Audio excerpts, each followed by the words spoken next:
ఉద్యోగుల్లో కూడా ఒక ఆందోళన ఉంది. అసలు మెర్జ్ చేస్తే మా పరిస్థితి ఏంది అని చెప్పేసి వాళ్ళు ఆవేదన వ్యక్తం చేస్తున్నారు. నిజానికి వారికి న్యాయం జరుగుతుందా? జరగదా? అన్నది ఒక క్వెషన్ మార్క్ ఉంది.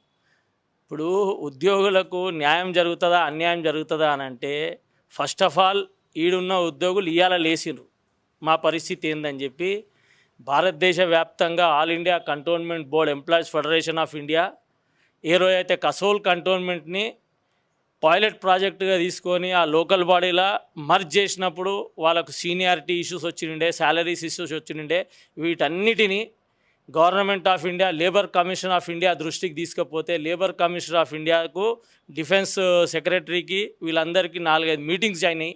మీటింగ్స్ అయిన తర్వాత employees job guarantee, employees seniority guarantee, employees పింఛన్ గ్యారంటీ ఇవన్నీ labour commission of India okay అన్న తర్వాతనే దాదాపు మొన్న ఎలక్షన్ నోటిఫికేషన్ ముందు ఒక 10 కంటోన్మెంట్లు కూడా దేశవ్యాప్తంగా మర్జ్ కావడం జరిగింది. కాబట్టి ఎంప్లాయీస్ బాధపడాల్సిన అవసరం లేదు, భయపడాల్సిన అవసరం లేదు. ఎంప్లాయీస్కి ఏదైతే ప్రపోజ్డ్ మొడాలిటీస్ విధి విధానాలు ఉన్నాయి వాళ్ళ మంచి 3 ఆప్షన్స్ ఉన్నాయి.